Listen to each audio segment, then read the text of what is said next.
Praise the lord, god's morning again. एक और बार प्रभु की स्तुति, तारीफ और जय जयकार। हालेलुया। एंड टुडे, आज हम पढ़ेंगे फर्स्ट क्रॉनिकल्स, पहला इतिहास, उसका चैप्टर 29, 29वां अध्याय। 29।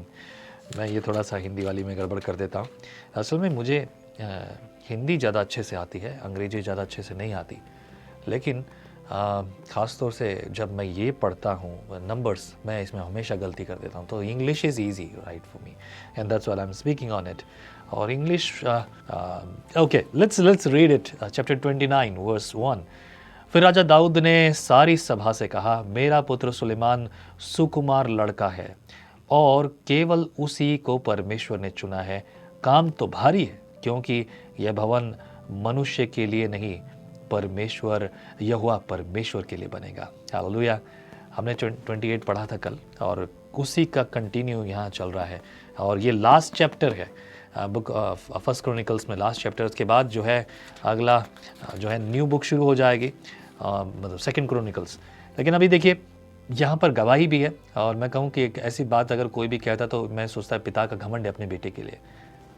लेकिन दाऊद के पास ये कहने का एक बड़ा रीज़न है, क्योंकि ये बात परमेश्वर ने कह दी, इसलिए ये बात है। एक ज़रूरी बात बताना चाहता हूँ, इस पर ध्यान दीजिएगा। इस पर ध्यान दीजिए कि जो बातें भी हुई हैं, सारी चीज़ें तो, व्यवस्था तो पहले से दाऊद ने कर दी है। कब, कौन, कैसे, क्या क्या काम होगा, क्या क्या चीज़ें होंगी, वो सब कुछ तो हो चुकी। लेकिन अब ये काम किसको दिया है? सुलेमान को। पढ़ेंगे दूसरा वचन, वर्स 2।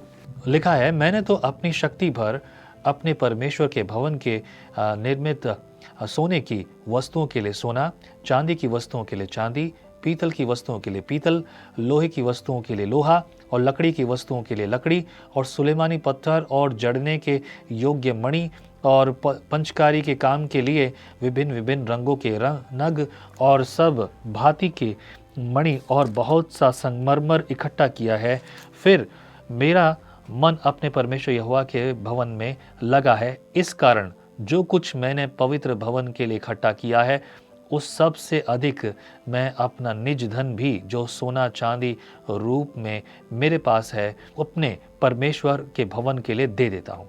अर्थात 3000 किक्कार ओपीर का सोना, और 7000 किक्कार ताई हुई चांदी, जिससे कोठरियों की दीवारें मढ़ी जाए, और सोने की वस्तुओं के लिए सोना, और चांदी की वस्तुओं के लिए चांदी, और कारीगरों से बनवाने सब प्रकार के काम के लिए उसे मैं देता हूँ।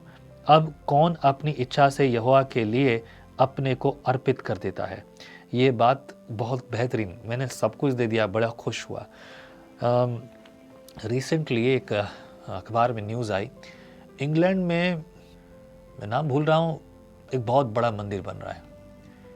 कितने 100 करोड़, 200, 250 करोड़, 350 करोड़ भारतीय मूल के एक अरब पति ने, धनवान व्यक्ति ने दिया है कि इंग्लैंड में वहाँ मंदिर बनेगा।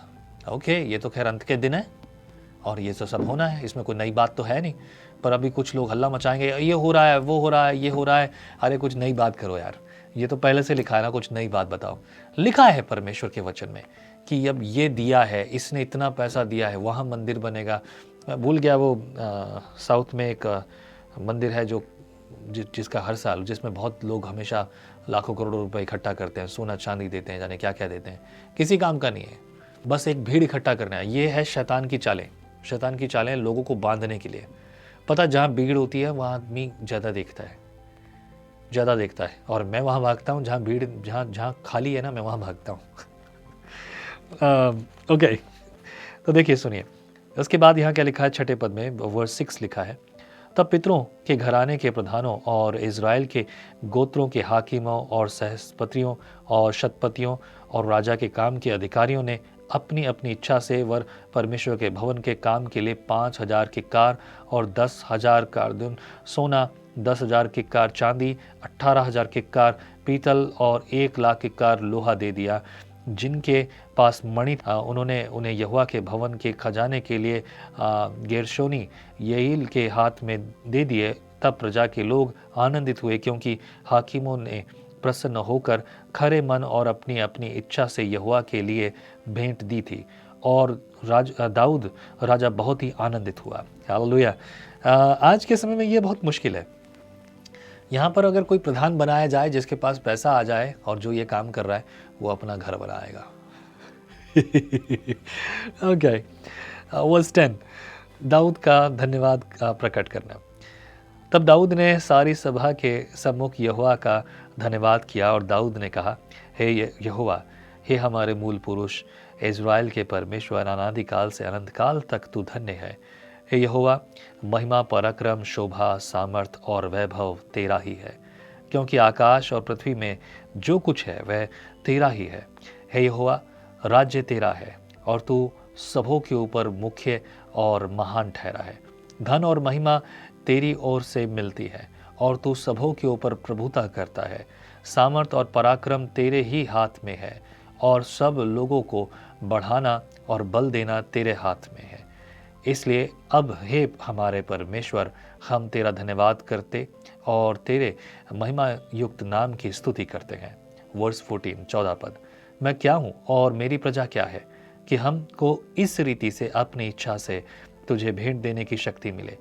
तुझी से तो सब कुछ मिलता है और हमने तेरे हाथ से पाकर तुझे दिया है। तेरी दृष्टि में हम तो अपने सब पुरखाओं के समान पराये और परदेसी हैं।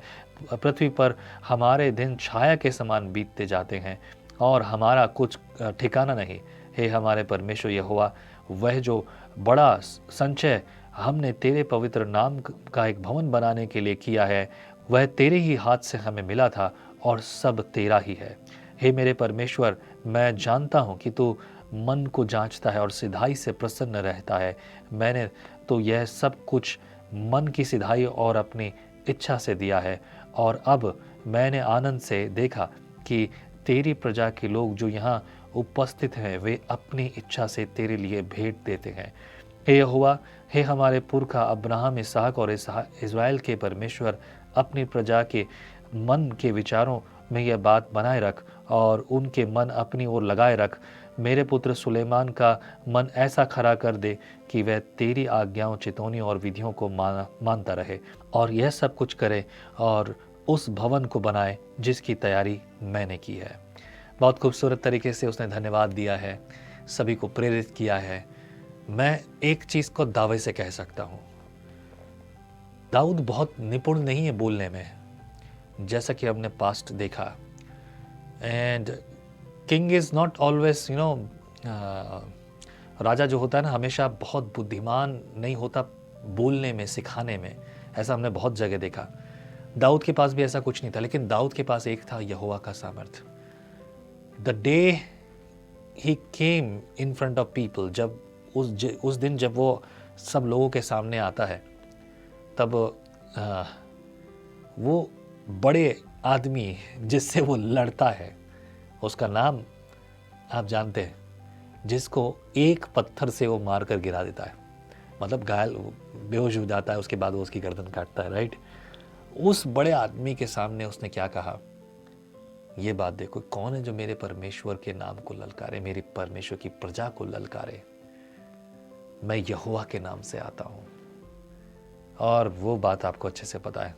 यहां पर भी ये जो भी कुछ बोल रहा है, ये बुद्धि, ये ज्ञान किसके पास, कहां से आया उसके पास? यहोवा की ओर से।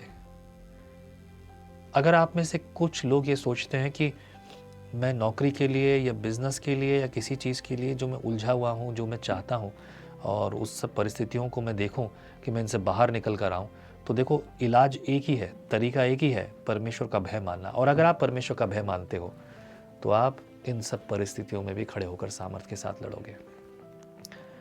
वर्स 20, 20 पद, तब दाऊद ने सारी सभा से कहा, तुम अपने परमेश्वर यहोवा का धन्यवाद करो।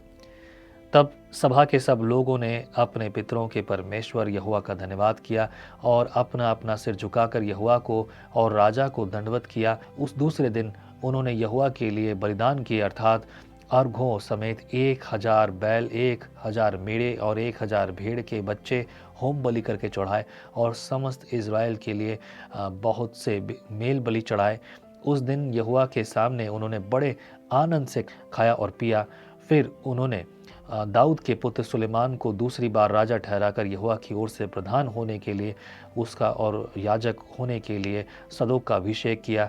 तब सुलेमान अपने पिता दाऊद के स्थान पर राजा होकर यहोवा के सिंहासन पर विराजने लगा और समृद्धशाली हुआ और इज़राइल उसके अधीन हुआ। सब हाकिमों और शूरवीरों और राजा दाऊद के सब पुत्रों ने सुलेमान राजा की अधीनता स्वीकार की। यहोवा ने सुलेमान के सब इज़राइल के देखते बहुत बढ़ाया और उसे ऐसा राजकीय ऐश्वर्य दिया जैसा उससे पहले इज़राइल के किसी राजा को न हुआ था। इस प्रकार यिशै के पुत्र दाऊद ने सारे इज़राइल के ऊपर राज्य किया। उसके इज़राइल पर राज्य करने का समय 40 वर्ष का था। उसने 7 वर्ष तो हेब्रोन में और 33 वर्ष यरूशलेम में राज्य किया। वह पूरे बुढ़ापे की अवस्था में दीर्घायु होकर और धन और वैभव मनमाना भोग कर मर गया और उसका पुत्र सुलेमान उसके स्थान पर राजा हुआ। यदि आदि से अंत तक राजा दाऊद उसके सब कामों का वृत्तांत और उसके राज्यों और पराक्रम और उसके राज्य और पराक्रम का और उस पर और इज़राइल पर वरन देश देश के सब राज्यों पर जो कुछ बीता उसका भी वृत्तांत शमूएल दर्शी और नातान नबी और गाद दर्शी के पुस्तकों में लिखे हुए हैं। Hallelujah, praise the Lord. ये चैप्टर के साथ साथ फर्स्ट क्रॉनिकल्स पहला इतिहास समाप्त होता है। प्रभु आपको बहुत आशीष करे, परमेश्वर की भलाई आप पर प्रकट होती रहे। लिखा है जैसा भी हमने पढ़ा, ऐसा और कोई राजा नहीं हुआ जितनी महिमा परमेश्वर ने इसको दी। प्रभु आपको भी राजा के समान बनाता है। आप जहाँ हैं वहाँ पर प्रभु आपको इस्तेमाल करेगा। आओ हम प्रभु से मांगते हैं, प्रभु तूने दया की दाऊद पर और उसके बेटे सुलेमान पर, और प्रभु इसी रीति हम भी मांगते हैं। मैं मांगता हूँ प्रभु तेरी आशीष तेरी भलाई इन पर, इनके परिवार पर जो मेरे साथ बैठकर संगति करते हैं, प्रभु तेरे वचन को पढ़ते हैं। प्रभु उन तमाम लोगों पर तेरी आशीष बहुतायत से होती रहे। उन्हें तू राजाओं के समान प्रभु खड़ा कर, चला योजना में तेरी मर्जी में। सभी प्रकार की बुराइयां जाती रहे, भलाइयां प्रकट हो, आशीष प्रकट हो। अपने हाथ को बढ़ाकर इन्हें चला और प्रभु आगे ले चल, तेरी मर्जी सदैव पूरी होती रहे। धन्यवाद जो तूने प्रार्थना सुनी। आदर में जलाल तुझे देते। प्रार्थना में प्रभु यीशु मसीह के नाम से मांगते, आमीन। प्रभु आपको और आपके पूरे घराने को फलवंत और बलवंत करे, आमीन। कल से सेकंड क्रॉनिकल्स, आमीन। जय मसीह की।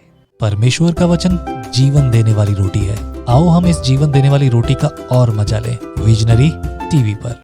हम हमेशा सोचते हैं कि शायद मैं भी बाइबल कॉलेज जाकर बाइबल को अच्छे से सीखता, पर अब आपके लिए है visionary TV, deep Hindi Bible study के लिए।